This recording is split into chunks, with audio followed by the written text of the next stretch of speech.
l'école inclusive, c'est sur le terrain que ça se passe, mais autour de ces terrains, il y a des cadres régionaux, on y viendra dans un deuxième temps, mais cadres nationaux aussi, qui donnent le là de la déclinaison des politiques publiques. Pour vous les présenter, on va accueillir une intervention à deux voix, avec Sébastien Mounier, chef du bureau École inclusive à la DGESCO, et Clément Fustier, chef du bureau Insertion, Citoyenneté et Parcours de vie des personnes handicapées à la DGCS. Bienvenue à tous les deux. Alors je vous laisse rejoindre le plateau où vous souhaitez, tribune ou pupitre. Vous avez des micros à votre disposition, un retour écran et le gros bouton vert pour avancer.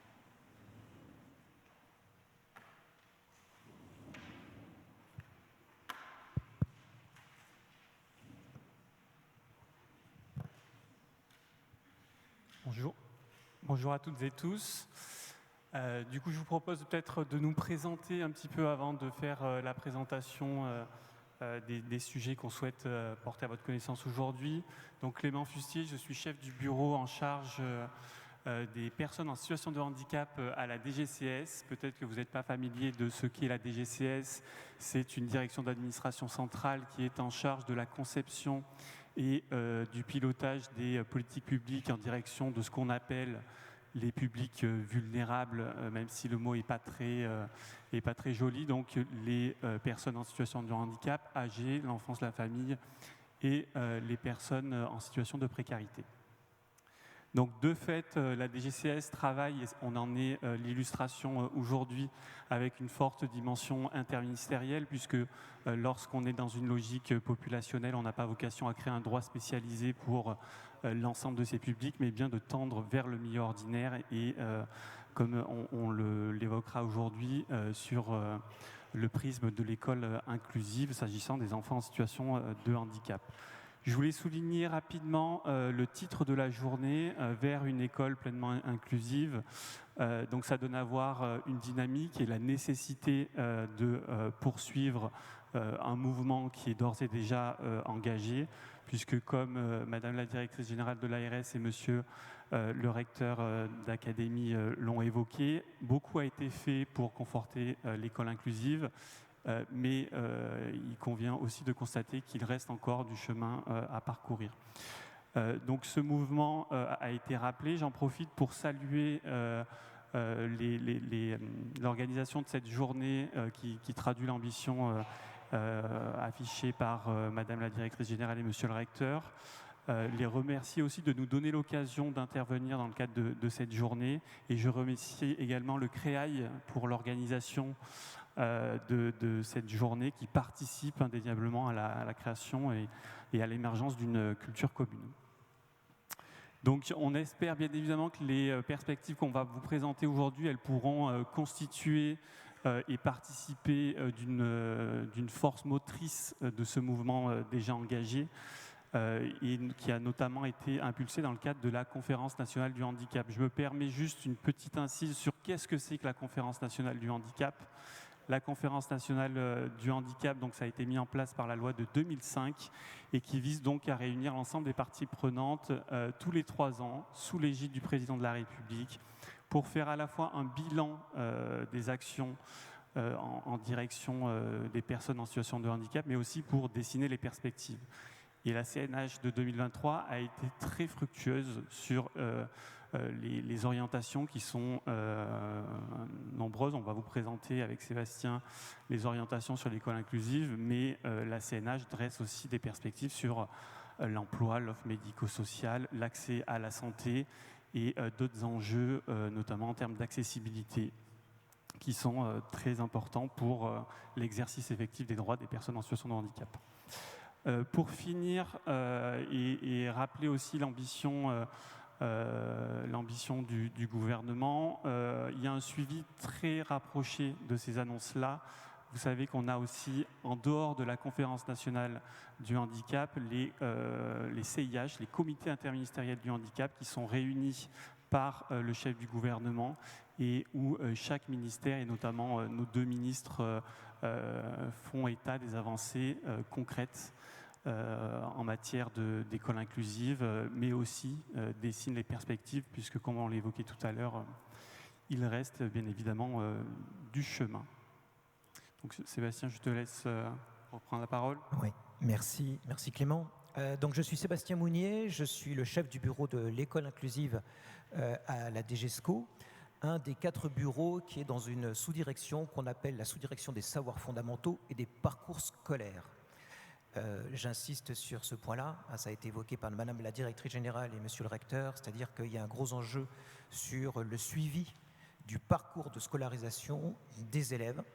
Et donc, en ce qui concerne au bureau de l'école inclusive, nous suivons donc la scolarisation des élèves en situation de handicap, mais aussi ceux qui relèvent du champ de l'adaptation scolaire, c'est-à-dire les élèves orientés en SECPA, ceux également qui sont sous main de justice, mais aussi également les élèves qui sont empêchés pour raison de santé et qui bénéficient à l'éducation nationale du dispositif qu'on appelle l'APAD, qui est l'accompagnement pédagogique à domicile, à l'hôpital ou à l'école. Voilà.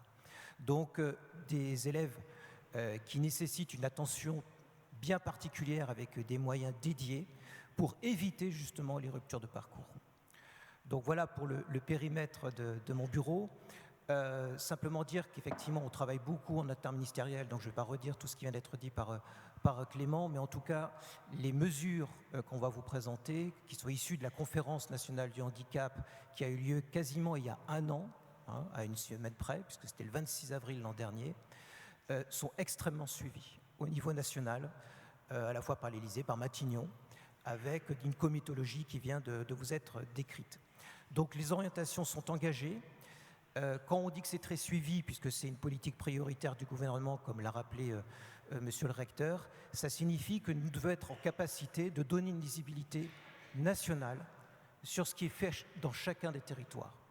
Et donc, je m'associe aux remerciements qui ont été formulés sur l'organisation de cette journée. Depuis la conférence nationale du handicap, on parlait de l'école inclusive, on a parlé à la conférence nationale de l'école pour tous. Et un jour, il faudrait tout simplement qu'on ne parle plus que de l'école, tout simplement. Mais cette école pour tous, j'ai pour habitude de dire à chaque fois que j'interviens sur des séminaires en territoire, qu'elle ne pourra se faire que si c'est l'école pour tous et par tous. C'est-à-dire que, comme l'a rappelé Monsieur le recteur et Madame la directrice générale, on ne pourra mettre en œuvre réellement ces mesures sur le terrain que si nous sommes en capacité de coopérer collectivement et de croiser nos expertises. Voilà. Donc, votre présence en témoigne. Donc, merci vraiment à toutes et à tous d'être présents aujourd'hui et puis de pouvoir relayer ensuite autour de vous, dans les établissements scolaires, dans les structures médico-sociales, tous les points sur lesquels vous allez pouvoir échanger aujourd'hui, car je crois beaucoup à la diffusion des savoirs et au partage des connaissances. Voilà. Donc, merci à vous pour votre présence. Alors, on va donc commencer par les mesures issues de la conférence nationale du handicap. C'est parfois peut-être un peu technique, mais il nous semblait important que vous ayez aussi une vision de l'ensemble des mesures qui ont été annoncées, sur lesquelles nous travaillons en coopération entre DGESCO et DGCS. Donc vous voyez, il y a 11 mesures qui concernent spécifiquement l'école inclusive. Et nous avons surligné en violet les mesures qui vraiment nécessitent une coopération accrue entre les administrations et entre professionnels. Donc, attribuer un numéro INE pour tous les enfants, je reviendrai tout à l'heure dessus pour vous expliquer ce qu'il y a comme enjeu derrière, confier la responsabilité de la réponse de premier niveau à l'éducation nationale, qui est en lien avec la mesure sur transformer les PIAL en pôle d'appui à la scolarité. On reviendra tout à l'heure sur un descriptif. En violet, également, déployer des équipes mobiles médico-sociales pour favoriser la scolarisation. Donc, ça fait écho notamment aux équipes mobiles d'appui à la scolarisation qui ont été évoquées par Monsieur le recteur et Madame la directrice générale. L'intervention des professionnels de santé dans les murs de l'école. Et puis un autre projet majeur de coopération, le déploiement de 100 projets pilotes de SMS dans les murs de l'école. Vous voyez qu'il y a tout un tas d'autres mesures qui ne sont pas neutres.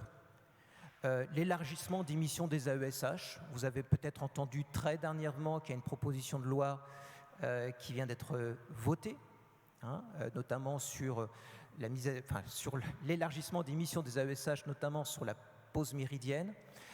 Donc on ne va pas revenir dessus ce matin, mais néanmoins, c'est une mesure de coopération aussi avec d'autres acteurs et notamment les collectivités locales.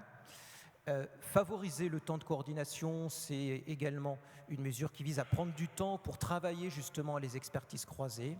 Déployer des professeurs référents dans les établissements scolaires, ça c'est déjà en œuvre depuis cette rentrée avec la mission Pacte. Nous avons des enseignants qui bénéficient d'un régime indemnitaire supplémentaire pour être en appui à la scolarisation des élèves en situation de handicap dans le premier et dans le second degré.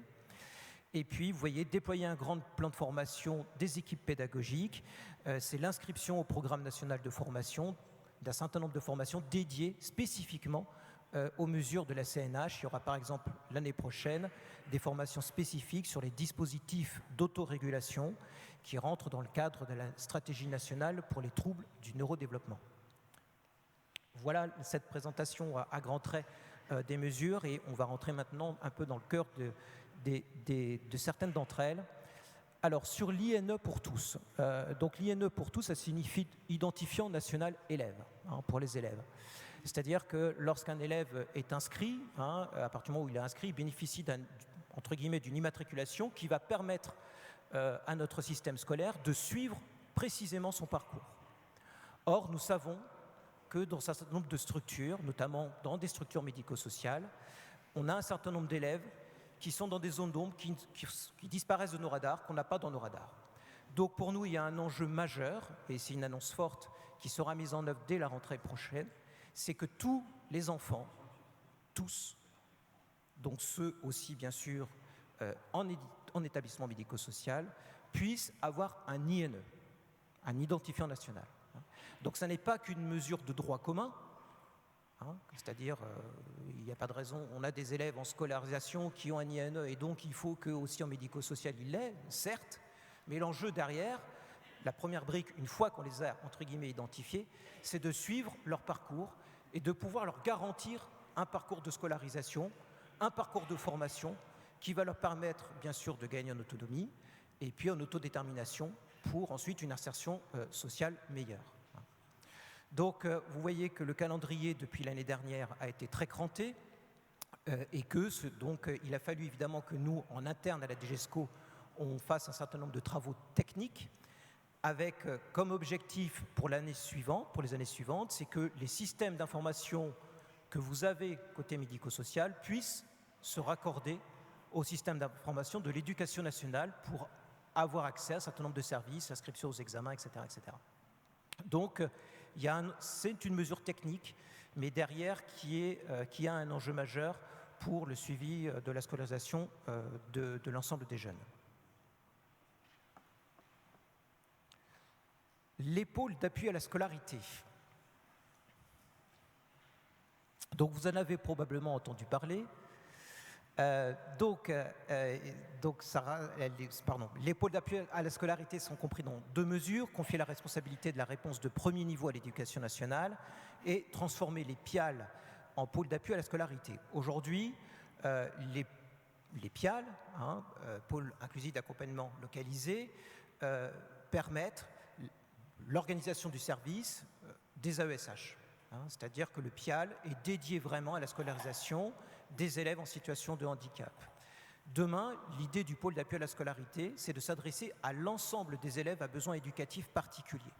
C'est-à-dire que dès lors que les réponses de droit commun ne suffisent plus à l'élève, à l'enseignant pour permettre à l'élève de rentrer dans les apprentissages, c'est-à-dire que lorsqu'on on a fait appel au RASED notamment, lorsqu'on a fait un PPRE dans sa classe, mais que toutes ces aides ne portent pas leurs fruits, l'idée c'est que l'enseignant, en coopération avec la famille, puisse se retourner vers ce pôle d'appui à la scolarité, dans lequel il y aura un coordonnateur à temps plein, donc une personne dédiée de l'éducation nationale à temps plein, qui puisse accueillir les familles dans ce pôle et évaluer la situation en expertisant, grâce aussi à l'appui du médico-social, et tu reviendras dessus tout à l'heure Clément, sur l'appui du médico-social, eh bien expertiser et apporter des réponses complémentaires pour l'entrée dans les apprentissages. Donc ça pourra être de la mise à disposition de matériel pédagogique adapté, puisque l'idée c'est de pouvoir renforcer ces PAS ces pôles d'appui à la scolarité de matériel numérique. Ça pourra être de l'accompagnement pédagogique, ressources complémentaires, éducation nationale, ou bien de l'appui médico-social. Ou alors, ensuite, dans un deuxième temps, c'est pour ça qu'on a parlé de réponse de premier niveau et ensuite d'une réponse éventuelle de deuxième niveau, c'est-à-dire une fois qu'on a mis en œuvre les aides de droit commun, les aides du PASS et qu'on voit que peut-être l'écart de développement fait penser qu'il y a peut-être un diagnostic lié à un handicap, à ce moment-là, la famille sera accompagnée par ce PASS pour déposer un dossier à la MDPH. L'enjeu, il est majeur, pourquoi? C'est-à-dire que là, on va accroître l'expertise et l'évaluation des réponses apportées. Aujourd'hui, on a un certain nombre de familles accompagnées par l'Éducation nationale qui déposent des dossiers.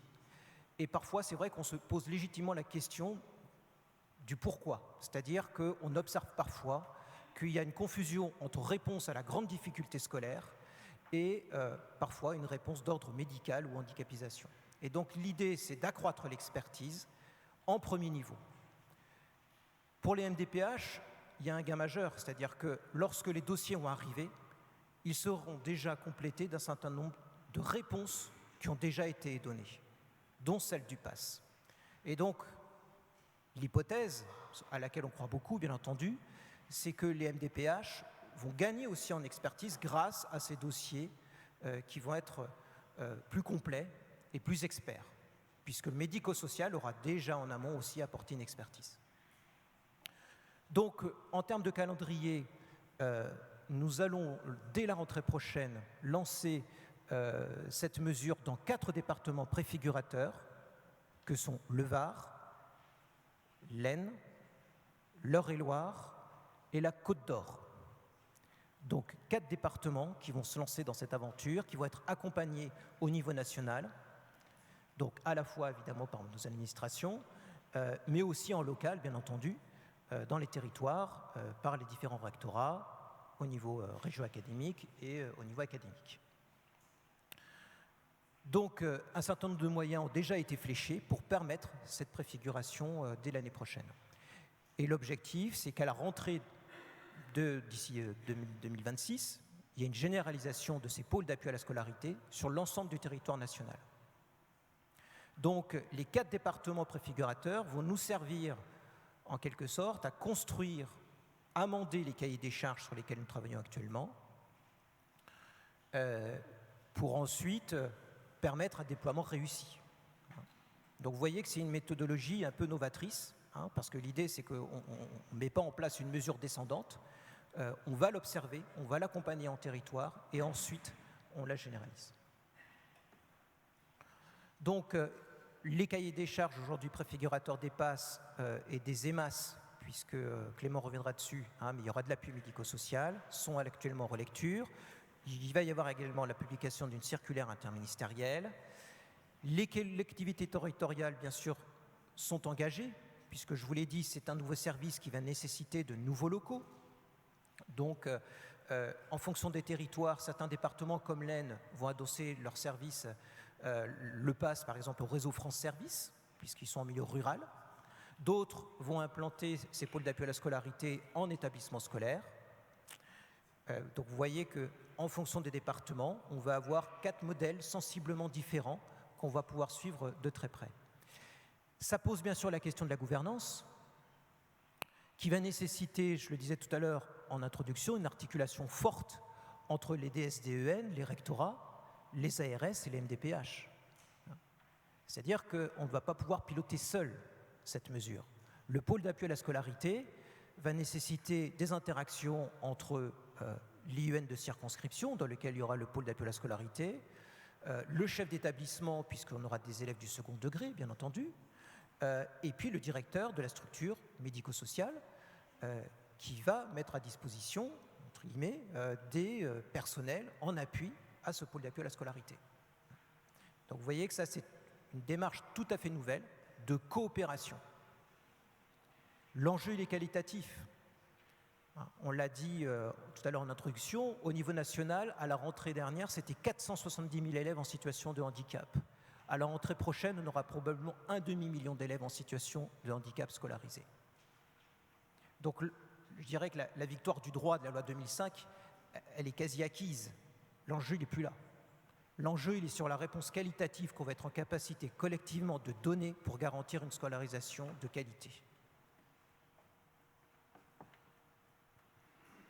Et du coup, je vais poursuivre sur le deuxième pendant de l'appui médico-social en lien avec les PASS. On en parlait tout à l'heure, l'appui médico-social à l'école, vous le savez, il existe déjà dans le cadre des équipes mobiles médico-sociales d'appui à la scolarisation. L'objectif initial de ces équipes est d'apporter un appui ressource à la communauté éducative pédagogique au sens large au sein des établissements scolaires. Donc, il s'agit à la fois d'apporter un soutien dans le cadre de la gestion de situations individuelles qui pourraient mettre en difficulté la communauté éducative, mais aussi d'apporter plus globalement un appui ressources, proposer des actions d'information ou de sensibilisation. Et donc cette action, elle participe déjà finalement d'une action forte de coopération et de mise en accessibilité de l'école, mais néanmoins, dans le cadre de la CNH, il a été fait le choix d'aller plus loin et de conforter ces liens étroits entre le secteur médico-social et l'école en proposant du coup un appui médico-social en premier niveau. Donc je rappelle d'ailleurs que, vous le savez probablement, on m'a dit qu'il y avait beaucoup d'EMAS aujourd'hui présentes dans la salle. Les EMAS peuvent déjà intervenir pour des interventions directes, notamment en cas de situation un peu exceptionnelle. Par exception, le cahier des charges permet des interventions directes. C'est explicitement inscrit, en tout cas peut-être que ça se fait pas vraiment aujourd'hui dans la réalité, mais en tout cas, le cahier des charges l'ouvre à titre exceptionnel. Mais de fait, l'idée, c'est aujourd'hui d'ouvrir davantage cette possibilité d'intervention directe. Donc, pour ce faire, il y a un engagement majeur, je tiens à le souligner, de l'État et de la 5e branche, la Caisse nationale de solidarité pour l'autonomie, qui prévoit 400 millions d'euros dédiés à cet appui médico-social dans le cadre des PASS. Donc l'objectif de cet appui, c'est de proposer des interventions de premier niveau dans le cadre de l'accompagnement des PASS. L'idée est bien que le PASS reste l'interlocuteur principal des familles, de pouvoir déclencher cette intervention sans notification de la CDAPH, et bien évidemment avec un accord express de la famille et en co-construisant le projet avec cette famille, puisque, je le rappelle, on s'inscrit tout de même dans un cadre médico-social et que la participation des familles au projet est un droit consacré par la loi de 2002. Donc, pour mettre en place cette intervention directe de premier niveau, on a identifié une forte proximité, ou en tout cas un intérêt de mutualiser avec les équipes mobiles d'appui à la scolarisation qui existent aujourd'hui et qui pourraient être le support de cette nouvelle mission. Donc on va travailler à un nouveau cahier des charges, peut-être qu'on en profitera pour renommer les EMAS, on évoquait EMAPAS, équipe mobile d'appui au PASS. Et l'idée, c'est bien, comme aujourd'hui, de conserver cette mission essentielle de l'appui ressources à la communauté éducative au sens large, pas uniquement les enseignants, ça peut très bien être aussi des membres du périscolaire, ça peut très bien être aussi des AESH, ou tout intervenant qui pourrait être au sein de l'école en contact avec les enfants, et d'ajouter dans ce cahier des charges une mission d'intervention de premier niveau, donc en dérogation sans besoin d'une notification CDAPH. L'idée, ça serait de pouvoir avoir deux types d'interventions. La première étant de pouvoir participer à l'évaluation de la situation et l'identification des besoins, qui pourra être déclenchée par le coordonnateur du PASS. Quand le coordonnateur du PASS reçoit une famille, probablement qu'il n'aura pas toujours au bout d'une heure de rendez-vous la solution à proposer à la famille, et en tout cas ça sera une ressource utile pour pouvoir, sans faire une équipe pluridisciplinaire de la MDPH, mais en tout cas d'aller identifier le besoin. Et ensuite, bien évidemment, la réalisation d'interventions ponctuelles auprès de l'élève. L'idée n'est pas de créer du CESAD, je le dis de façon un peu cash. L'idée, c'est de pouvoir intervenir en prévention pour des élèves dont des actions préventives pourraient éviter que la situation évolue négativement et nécessiter l'accompagnement d'un établissement ou d'un service médico-social. Donc on ne s'inscrit pas sur un accompagnement d'une forte intensité et pérenne qui, là, comme le disait Sébastien tout à l'heure, relèverait d'un accompagnement et d'une solution ouverte par la MDPH. Donc pour réaliser cet accompagnement en intervention directe, on va donc, avec ces 400 millions d'euros, renforcer les EMAS pour recruter bien évidemment des professionnels médico-sociaux, prioritairement des professionnels éducatifs, mais pour assurer cette dimension évaluation aussi des professionnels paramédicaux, des psychologues, et nécessairement, parce que je le rappelle, on est dans une activité médico-sociale, donc il va falloir des fonctions d'encadrement, il va falloir des fonctions administratives, et si on veut que les professionnels se déplacent, il va falloir aussi des frais de structure, notamment de déplacement. Et bon, ça c'est accessoire, l'idée c'est de recruter des professionnels médico-sociaux pour pouvoir intervenir en intervention directe et un temps de direction pour participer au copilotage du PASS qui a vocation donc à incarner la coopération. Je vois qu'il y a beaucoup d'échanges, je ne sais pas si ça doit faire émerger pas mal de questionnements, mais je poursuis sur cette présentation-là et je laisserai Sébastien s'il souhaite rebondir. Je voulais vraiment insister sur le fonctionnement intégré des PASS et des équipes mobiles. L'idée, c'est d'avoir un fonctionnement intégré, parce que certes, on est sur des entités juridiques qui sont différentes, mais l'idée est quand même de simplifier le paysage pour la famille. Donc il faut que la coopération puisse apporter dans le parcours de la famille, mais par contre, il ne faut pas que ça soit une étape supplémentaire d'aller voir deux acteurs différents. Donc il y a vraiment l'idée que ça soit assez transparent pour la famille et que la coordination, elle soit gérée par les acteurs pour proposer une réponse coordonnée. On en parlait tout à l'heure, les EMAS participent déjà à l'émergence d'une culture commune. Là, on passe, j'ai plus les chiffres en tête, mais de 30 millions d'euros à 430 millions d'euros pour les EMAS. Donc on a une intensité accrue de cette coopération au quotidien. L'idée, c'est que chaque PASS soit couvert par ces EMAPASS, ces nouvelles EMAS, avec une garantie d'intervention et notamment éducative auprès de chaque PASS.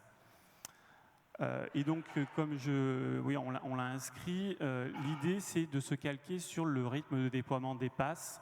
Typiquement, il y a 4 départements préfigurateurs sur les PASS. À la rentrée 24, il y aura 4 départements où seront déployées ces équipes mobiles nouvelle génération à la rentrée. Quand même souligner que les éléments sont encore en construction et en cours de stabilisation. Donc on vous donne des éléments à date et bien évidemment seuls les cahiers des charges signés par nos ministres feront foi, mais en tout cas on a quand même des orientations assez générales qui semblent assez claires sur un fonctionnement intégré, un appui médico-social mobilisable par le PASS dans le cadre d'une coordination, une coopération renforcée. Sébastien, tu voulais... Oui, peut-être juste préciser un peu la comitologie, c'est-à-dire d'où sont sorties ces mesures. Elles n'ont pas été faites et produites en chambre, comme on dit. C'est-à-dire que ce n'est pas du descendant. Il y a eu des groupes de travail en amont de la CNH pendant plusieurs mois qui ont réuni l'ensemble des représentants, donc les ARS, représentants des MDPH, les représentants des élus, représentants d'éducation nationale, des administrations, des GCS, etc. Et donc, ce qui faisait consensus, c'était le qualitatif. En disant, ben voilà, moi je suis MDPH, je ne peux pas répondre rapidement pour un élève qui a des difficultés comportementales sur une orientation ITEP ça va prendre des mois, sous réserve qu'en plus il y ait de la place. Et qu'est-ce qui se passe pendant ce temps? Évidemment, la situation de l'enfant se dégrade. Donc l'idée, c'était de faire un changement systémique, vraiment. Et là, je dirais que c'est peut-être historique, entre guillemets, mais de dire qu'il va y avoir de l'intervention directe du médico-social sans qu'il y ait une notification, c'est une nouveauté majeure. Majeure de soutien aussi aux pédagogues que sont les enseignants. Et je pense que c'est en renforçant les expertises, en croisant les expertises de chacun qu'on va se renforcer mutuellement. Parce qu'aujourd'hui, ça a été souligné, on a des enseignants qui sont démunis parce que ce n'est pas leur métier, entre guillemets, dans le sens où ils sont formés à de la pédagogie. Il peut y avoir de la formation à de la sensibilisation au handicap, mais ce n'est pas un éducateur spécialisé à une formation spécifique, qui n'est pas la formation d'un AESH. Donc, à confondre les rôles des uns et des autres, tout le monde est perdant. En revanche, si chacun apporte son expertise forte, je sais que parmi vous, je crois que dans la salle, il y a 2 tiers à peu près de professionnels peut-être du médico-social et 1 tiers de l'éducation nationale, c'est ça, donc on a besoin de vous, je le dis vraiment, là je m'adresse spécifiquement au médico-social, on a besoin de votre expertise, de votre savoir-faire pour favoriser la scolarisation de ces jeunes. Alors on sait qu'il y a des freins systémiques, il y a des freins réglementaires, mais là on est en train de les ouvrir pour que vous puissiez rentrer aussi dans les murs de l'école plus facilement et intervenir directement, ce qui est une nouveauté, ça a été souligné là dans la tribune, directement auprès des élèves qui en ont besoin une fois que l'expertise a été bien sûr posée, qu'il y ait convergence sur l'intervention. Voilà. Et peut-être pour conclure, donc, puisque nous sommes dans une journée régionale, donc sur les 400 millions d'euros, 30 millions d'euros sont fléchés pour l'Agence régionale de santé Grand Est et pour la région, conformément au poids relatif de la population des jeunes par rapport au niveau national. On vous propose de faire un point, ça a déjà été évoqué, sur les 100 établissements médico-sociaux pilotes dans les murs de l'école. Ça a été évoqué à plusieurs reprises. Encore une fois, c'est une annonce de la Conférence nationale du handicap. L'objectif étant de proposer une scolarité inclusive au sein de l'école aux enfants qui sont en situation de handicap et en établissement. On a une mission qui a été annoncée par le président de la République et une lettre de mission signée par la première ministre de l'époque auprès du président Ossoulier, qui est membre de l'Assemblée ou l'Association des départements de France, et de Madame Carrasco, donc, qui est une personne en situation de handicap, une personnalité qualifiée, pour proposer les modalités de mise en œuvre. Donc ils doivent prochainement rendre leurs conclusions. On a également lancé une enquête au niveau de la DGCS, mais en lien étroit avec les collègues de la DGESCO et le CNCPH, pour identifier les expériences qui existent déjà combien il en existe, et les modalités de mise en œuvre. Parce que quand on dit implanter 100 établissements dans les murs de l'école, qu'on a un IME de 0 à 20 ans qui pourrait s'adosser auprès d'une école maternelle, il va falloir qu'on règle la question du jeune qui a 18 ans. Est-ce qu'il a vocation à être implanté aussi au sein de l'école maternelle? Donc, bref, on a probablement pas mal de sujets. C'est vraiment une ambition forte pour travailler l'inclusion et de passer le portail de l'école de la République, mais au-delà de ce symbole, de pouvoir nouer des vrais partenariats qui soient vraiment insérés dans la vie de l'école. Donc voilà, ça nécessitera probablement des travaux. On parle probablement de 5000 enfants, 5000 familles, probablement autant de professionnels. Donc il y aura besoin d'un cadrage évident et des sujets réglementaires qui ne le sont pas moins quand on va parler de qui paye le bâti, quand on va parler de autorité fonctionnelle. Enfin voilà, on a beaucoup de sujets à travailler, mais des missions qui nous permettront de dessiner le contour. Peut-être je te laisse, Sébastien, compléter sur l'enquête que vous aviez lancée auprès des recteurs. Oui, c'est-à-dire que on a demandé à l'ensemble des rectorats de nous faire remonter des propositions de lieux potentiellement identifiés pour cette mesure. Donc on a eu un certain nombre de remontées, donc d'ailleurs de la région, et vous en remercie, de cette région académique. Et donc l'idée, ça va être ensuite, bien sûr, de croiser avec l'enquête qui vient d'être présentée par Clément, et ensuite arbitrer sur le suivi des projets concernant les EMS dans les murs, puisque vous voyez que ce qui est prévu pour la rentrée 24, c'est qu'il y ait 10 projets pilotes EMS dans les murs identifiés dès la rentrée prochaine et qui vont être suivis. Puisque l'idée, c'est bien entendu, c'est pas simplement de faire une annonce et de dire ça y est, c'est en œuvre, c'est aussi de voir comment sur le terrain tout cela réagit, et si ça fonctionne surtout, s'il y a des réussites, et puis de pouvoir aussi identifier bien sûr les freins et les obstacles rencontrés. Donc là aussi, un peu sur la même méthodologie que pour les passes, on va suivre ces 10 projets pilotes en vue ensuite pour la rentrée 2027, d'avoir ensuite les 100 établissements annoncés. Vous voyez sur la feuille de route générale, on a remis les mesures de la CNH. Donc vous voyez rentrée 24, 4 départements préfigurateurs, généralisation en 2026. L'INE pour tous, donc l'identification et ensuite l'accès aux services, scolarité, pour inscription aux examens, etc. etc. Le matériel pédagogique adapté, c'est en lien avec la mesure des passes, c'est l'acronyme MPA, puisqu'on va doter avec du fonds numérique ces pôles d'appui à la scolarité. Et puis vous voyez qu'en parallèle, tout en bas, bien sûr, on va accompagner les équipes côté éducation nationale, mais qu'on est évidemment preneur des formations croisées qui, on le sait, se mettent de plus en plus en place dans les départements. Et donc évidemment, plus vous croisez vos expertises, plus on partage entre guillemets des cultures qu'on a certes différentes, mais qu'on les partage sur des temps communs, et plus on se renforce mutuellement.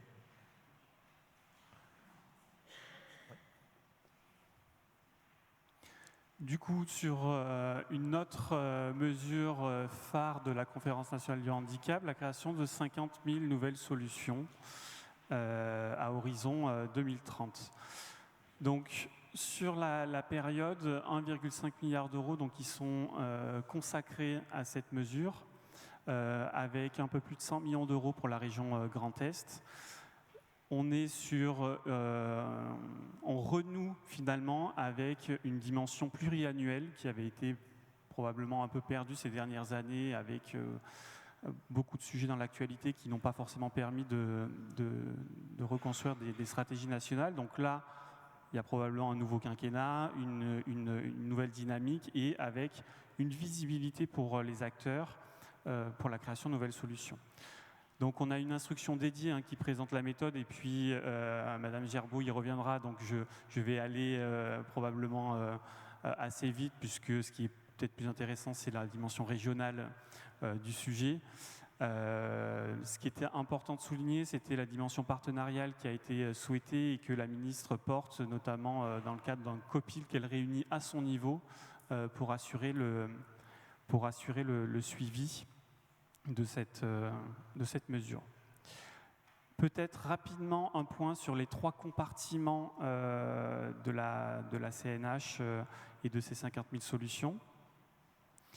Donc on a tout un enjeu de repérage précoce dès les premiers âges de la vie. Vous le savez, c'est intimement lié aussi à l'ambition de l'école inclusive. On a l'annonce de la création d'un service du repérage, du diagnostic et de l'intervention précoce pour les enfants de 0 à 6 ans. Vous connaissez sans aucun doute les PCO, les CAMS, et leur action elle est essentielle. Et l'idée, c'est de poursuivre en créant un véritable service qui va permettre de travailler de façon plus étroite avec les professionnels libéraux. Travailler de façon plus étroite avec les professionnels libéraux en, d'une part, solvabilisant l'intervention de professionnels non conventionnés, et d'autre part, de coordonner le parcours. Donc, l'idée, c'est d'amplifier cette action auprès de tous les enfants de 0 à 6 ans. Et bien évidemment, on poursuit le déploiement des PCO 7-12 qui sont essentiels, notamment au repérage des troubles 10 qui sont révélés ou qui sont identifiés au moment de l'entrée dans les premiers apprentissages. L'appui médico-social à l'école, j'y reviens pas, on l'a évoqué. Et ensuite, le développement de l'offre médico-sociale. On poursuit l'ambition de création de nouvelles solutions, à la fois sur l'enfance et sur l'adulte. Je souligne que quand on crée des solutions pour les adultes, on libère des solutions, des places dans les établissements pour enfants, parce que trop souvent, on a des jeunes des jeunes adultes qui sont maintenus au titre de l'amendement dit Creton. Et on développe aussi les solutions pour enfants. Et d'ailleurs, je me permets de saluer le dynamisme de l'ARS Grand Est et notamment de la direction de l'autonomie, qui est l'une des premières ARS à avoir publié son appel à manifestation d'intérêt ces derniers jours. Donc voilà une ambition qui se traduit par des moyens sur le long terme pour poursuivre cet investissement du médico-social. Quand on parle de l'école inclusive, encore une fois, l'école inclusive ne veut pas dire absence de médico-social. Au contraire, c'est dans la façon dont on travaille entre l'école et le médico-social que ça doit se jouer, d'où cet effort constant.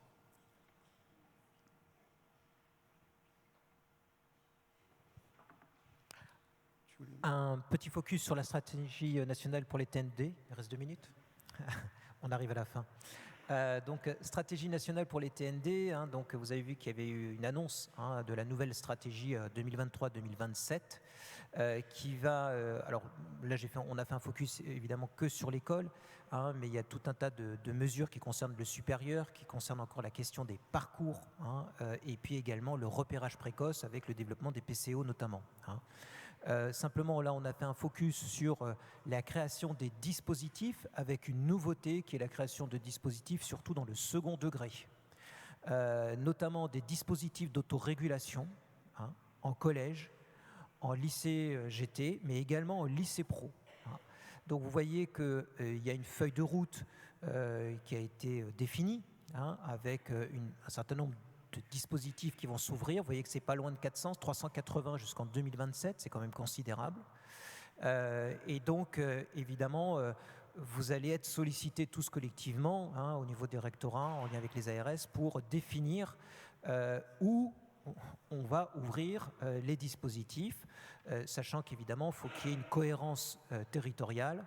Et donc là encore, on va avoir besoin, puisque ça fait partie d'une PPG aussi, d'avoir des remontées avec des indicateurs consolidés pour ensuite faire des arbitrages cohérents au niveau national. Il y a les dispositifs, mais il y a aussi des professeurs ressources TND qui vont s'ajouter aux actuels professeurs ressources TSA. Vous savez qu'il y en existe un par département. Eh bien, on va doter chaque département d'un professeur ressources supplémentaire TND et progressivement, bien sûr, le professeur ressources TSA va glisser sur les missions du professeur ressources TND, puisque vous savez que les troubles du neurodéveloppement, vous avez vu, il y a eu un changement sémantique majeur, puisque autrefois la stratégie était ciblée sur l'autisme. Aujourd'hui, on parle des troubles du neurodéveloppement qui concernent les élèves avec un trouble du développement intellectuel, 10, TDAH ou TSA. Donc vous voyez que la cible est plus large, entre guillemets. Donc l'idée, c'est de répondre à davantage de besoins parce qu'on sait qu'il y a évidemment des troubles associés pour un certain nombre de ces élèves. Et pour terminer en 1 minute, un dernier focus sur le décret des établissements et services qui fonctionnent en dispositif. On sait que c'est un décret qui est particulièrement attendu. Il est issu de la loi pour une école de la confiance de 2019 qui prévoit en gros l'élargissement du fonctionnement en dispositif des ITEP pour l'ensemble des établissements pour enfants. L'idée, c'est vraiment d'assouplir le parcours avec pour ambition d'introduire une sorte d'orientation MDPH en mode parcours, puisque la MDPH identifierait la première modalité d'entrée dans l'établissement, que ce soit internat, semi-internat ou type CESAD. Mais par contre, sous condition d'avoir un accord de l'ensemble des parties prenantes, donc le médico-social, l'école et bien évidemment, et au premier titre, la famille, il pourrait y avoir des évolutions de ces modes d'accueil et de scolarisation. Donc c'est vraiment l'idée de faire confiance au territoire et de ne pas complexifier le parcours en rendant obligatoire une nouvelle décision de la CDAPH qui serait toutefois informée, puisque vous le savez, il y a des droits connexes qui peuvent être différents selon le type d'accompagnement. Les quelques principes clés, évidemment, la place des familles, une orientation, j'en ai parlé, et une convention cadre qui doit pouvoir permettre de cadrer le fonctionnement en dispositif au sein du territoire, et notamment avec la MDPH, et notamment avec les caisses pour la question des réévaluations des droits connexes. Donc voilà, on est sur la fin des consultations, on espère pouvoir le publier rapidement. Voilà, on vous remercie de votre attention. Merci. Merci beaucoup.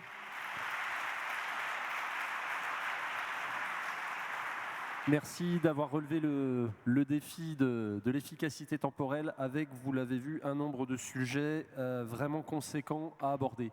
On peut prendre, si vous en êtes d'accord, le temps d'une ou deux questions, si c'est OK pour vous. Voilà, les collègues vont passer le micro. Je vous remercie de lever le bras si vous souhaitez poser une question ou réagir aux propos.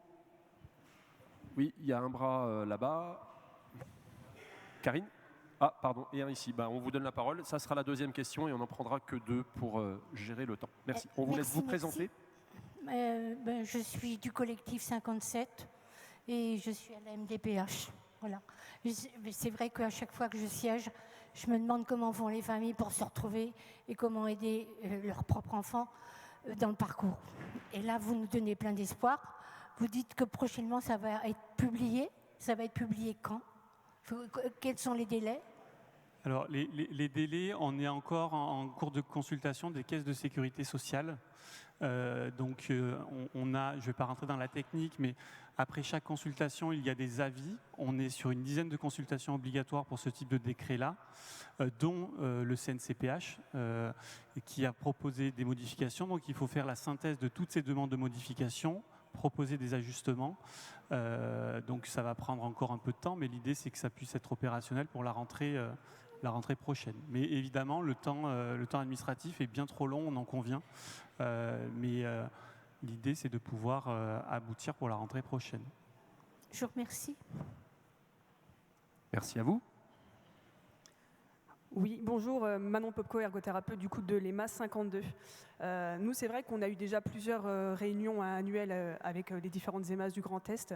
On nous parle régulièrement de millefeuilles qui complexifient également nos saisines sur les différents territoires. Régulièrement, on met aussi en avant nos différences dans les territoires et du coup nos diversités d'actions. Nous, c'est vrai qu'on a un petit peu peur de la création de ces passes, avec en plus une gestion complètement éducation nationale pour saisir les prestations directes. Comment ça va pouvoir s'articuler ? Comment on va pouvoir faire des prestations directes sans controverser les différents CESAD déjà mis en place et les évaluations PCO, PCPE aussi qui sont également sur le territoire. Coordonner l'ensemble de ces actions risque d'être quand même difficile. Il va falloir vraiment clarifier toutes ces situations pour rendre plus facile l'accès aux établissements scolaires pour pouvoir nous saisir. Et c'est vrai que ça nous inquiète un petit peu. Alors peut-être pour vous dire qu'effectivement, on va avoir un vrai enjeu d'inscrire les EMAS dans leurs nouvelles fonctions et dans le paysage. Et évidemment, et on l'a identifié avec les collègues de la DGESCO et du CNCPH, c'est-à-dire qu'il va falloir que ça soit lisible pour les familles. Donc on a vraiment un intérêt à bien identifier et circonscrire l'activité des EMAS en intervention directe pour ne pas rendre illisible avec l'activité d'un CESAD. Par ailleurs, les EMAS sont souvent portés par des CESAD ou des établissements, mais en tout cas, peut-être pas dans la Haute-Marne, mais dans pas mal de départements, ça reste les établissements pour enfants ou des services pour enfants. Donc on a un vrai enjeu de clarifier. Après, on a fait le choix de ne pas créer un service en plus c'était l'une des options de dire on va créer encore quelque chose en plus qui nous paraissait apporter de l'illisibilité. Donc ça va nécessiter un repositionnement certes des EMAS avec des moyens confortés, une articulation étroite avec le PASS qui est à construire, avec l'enjeu de lisibilité pour les familles. Mais oui, ce chantier-là, il restera devant nous. Après, la difficulté qu'on peut aussi avoir, c'est en fonction de la précarité, qu'elle soit sociale, éducative de territoire, des familles qui vont pouvoir peut-être trouver une solution, mais d'une manière vraiment très courte dans le temps et qui ne vont pas s'inscrire dans une démarche de soins non plus pour leur enfant. Voilà, c'est quand même assez risqué de pouvoir proposer des actions directes qui vont être très courtes dans le temps, alors qu'au final, on parle de pérennité pour l'enfant, avec un dossier MDPH, avec une inscription dans le domaine du handicap, et comment tout ça va pouvoir s'articuler vraiment. Mais un enfant qui aurait des besoins pérennes et ou intenses, l'accompagnement de ces EMAS n'a pas forcément vocation à être mobilisé. Les EMAS, c'est quelque chose en plus. Si, du coup. C'est quelque chose en plus qui ne fait pas concurrence à un établissement ou un service médico-social. Mais je vous rejoins, il y a un vrai sujet de positionnement de l'action de premier niveau qu'il va falloir qu'on cadre dans un cahier des charges pour dire quand est-ce que l'EMAS va intervenir et quand est-ce qu'elle a vocation de plus intervenir et solliciter un dossier MDPH. Encore une fois, c'est sans préjudice de tous les droits des personnes de solliciter la MDPH. Mais ça risque d'être très compliqué de généraliser ça d'un point de vue national avec toutes les différences de territoire que nous avons entre chaque département. On entend bien les inquiétudes que vous partagez. Je pense que elles sont notées. Vous avez dit que ça ferait l'objet d'une évaluation. Je pense que cette dimension-là va être regardée de près dans les 4 territoires pilotes, non ? Oui, on fait un suivi effectivement et probablement qu'il y aura des ajustements à faire au bout d'un an. Je voulais juste souligner, mais je laisserai Sébastien me contredire ou me confirmer, mais l'idée que les PASS sont à destination, en première intention, des familles. Mais bien évidemment, la communauté éducative va pouvoir orienter, informer de l'existence du PASS, notamment pour des familles qui auraient des difficultés en situation de précarité et peut-être plus de difficultés à faire valoir leurs droits. Je crois que c'est aussi ce que vous souleviez. Donc, dans le cadre du PASS, certes, on est à destination des familles, mais on a quand même un enjeu et l'ambition d'informer l'ensemble de la communauté éducative qui pourrait soutenir la famille dans l'inscription de ce parcours. Et j'arrête là, pardon. Très bien. Bon, je sais vraiment que les questions sont extrêmement nombreuses dans cette journée. Je pense que vous avez toutes et tous compris qu'on ne pourra pas toutes les poser. Donc on va gérer ensemble, collectivement, notre frustration par rapport à des sujets passionnants. Merci en tout cas à vous deux d'avoir déjà accepté l'invitation et pu aborder autant de sujets en aussi peu de temps. Encore merci.